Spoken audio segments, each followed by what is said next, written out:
dalam rangka hari ulang tahun Kodam 14 Hasanuddin ke-60, serta mendukung Kodam dalam meraih rekor muri sebagai penanam pohon lontara terbanyak, pada Rabu 24 Mei, jajaran Makorem 142 Taroada Tarogau menanam pohon lontara sebanyak 3.352 pohon di areal perumahan dan perkantoran Makorem. Jumlah ini melebihi target sebanyak 2.742 pohon. Dalam agenda ini, Kodam 14 Hasanuddin melakukan penanaman 15.000 pohon yang melibatkan 15.000 personel yang dilaksanakan secara serentak di 3 provinsi wilayah teritorial Kodam 14 Hasanuddin.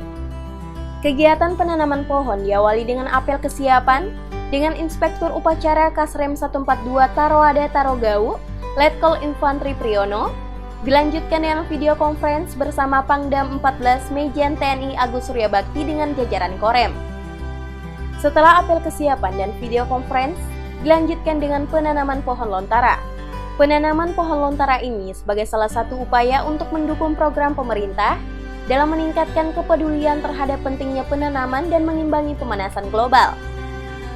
Pohon lontara yang menjadi lambang Kodam 14 Hasanuddin yang memiliki arti keteguhan dan keluhuran budi, serta keberanian prajurit Hasanuddin membela bangsa dan tanah air, termasuk ketaatan serta kepatuhan terhadap atasan.